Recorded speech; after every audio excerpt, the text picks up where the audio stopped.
Let us now learn the new Cartesian sign conventions for concave lens. So here you have a concave lens. This is the optical center here. This is the principal axis. Once again, I will repeat. The optical center is considered to be the origin, and all the distances are going to be measured from the optical center or the origin. All distances that are measured upwards from the origin are taken to be positive. All distances that are measured downwards from the optical center or origin are taken to be negative. All distances that are measured to the right of the origin are taken to be positive, and all distances that are measured to the left hand side of the optical center are taken to be negative. So the principal axis, we will consider it to be the x-axis, and here this is the y-axis, and this is the optical center, and that is what we call it as the origin, and all distances are measured from the origin. Now the same symbols are going to be used here also. U stands for the object distance, V for image distance, H1 height of object, H2 height of image, and focal length. Here we will have the first focus we will consider, that is f1. While calculating the focal length, we will have to take into account f1 for concave lens. Now here this is the object and this is the image. We know for that a concave lens, the object can be anywhere between optical center and infinity. The image will always be between optical center and the focus. So image will always lie within the focal length of the concave lens, that is between f1 and O.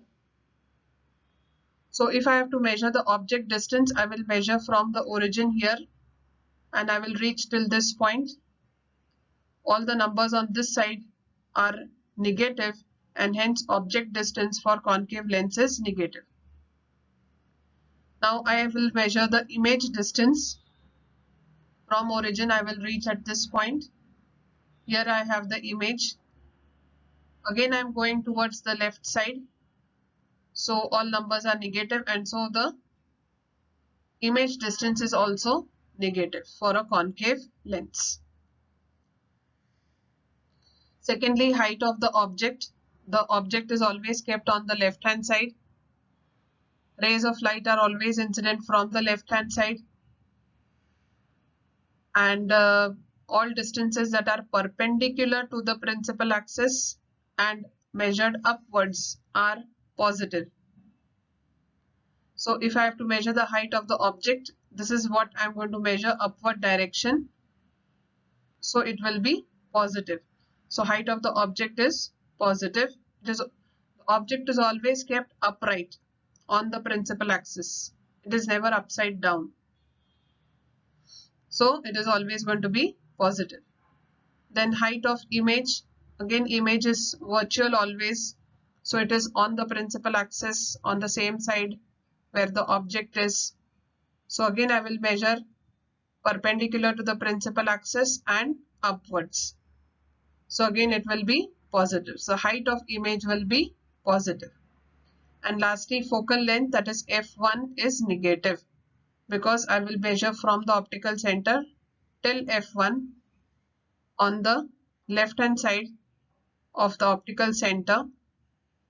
So that is going to be negative. So focal length for a concave lens is negative, whereas that of a convex lens is going to be positive, because we take into account the second focus for convex lens. So you have to remember these sign conventions and again apply them whenever you are solving the numericals. Let us learn some formulas which will help us to solve the numericals. The first one is lens formula. The formula showing the relation between distance of object U, the distance of image V, and focal length F is called lens formula. It is given below. So 1 upon V minus 1 upon U is equal to 1 upon F. So the lens formula gives us the relationship between three things, that is distance of object, that is indicated by U, distance of image indicated by V from the lens, and the focal length of the lens. So using this formula we can find out if two things are given to us, then we can find out the third one. The lens formula is same for any spherical lens and any distance of object from the lens. So it is applicable for any spherical lens, the concave or convex, and any distance, for any distance of the object from the lens. We have seen various distances at which the object is placed from the lens.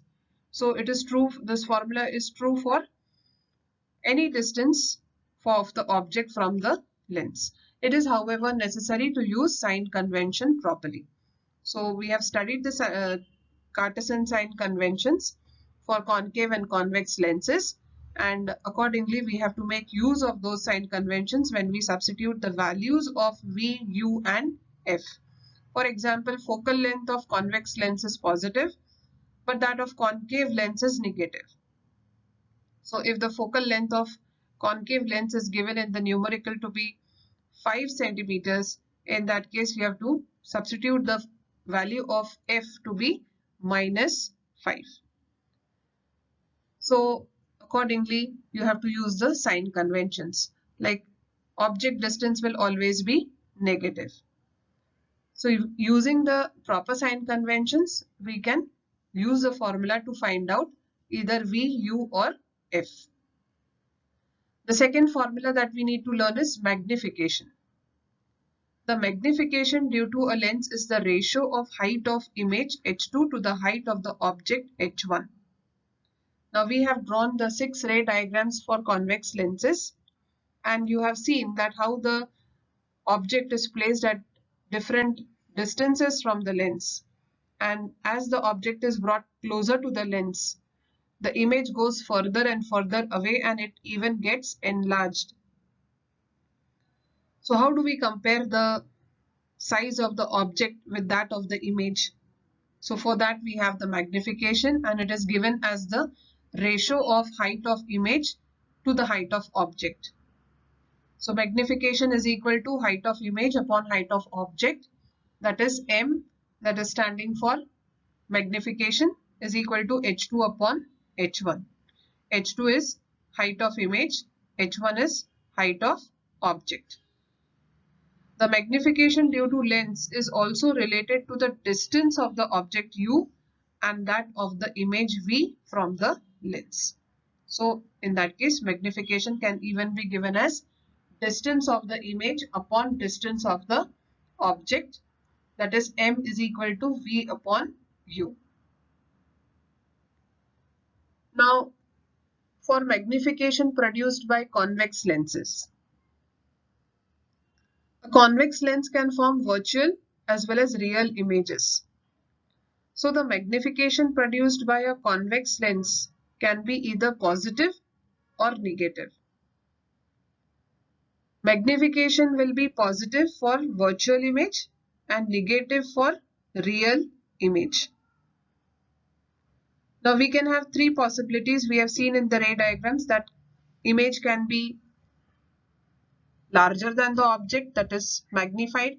It can be smaller than the object, that is diminished. And it can be even of the same size as that of the object. So magnification can be greater than 1. And if magnification is greater than 1, in that case the image is magnified. When magnification is less than 1, the image is going to be diminished. And when magnification will be equal to 1, the image is going to be of the same size as that of the object. So this is with respect to convex lenses. Now magnification produced by a concave lens. So in a concave lens, we will always get virtual images. So magnification produced by concave lens is always positive. So concave lens always forms an image smaller than the object. So you will always have magnification to be less than 1 for concave lenses. So this is what is about the magnification, and I have shared the details of this in the next 2 slides.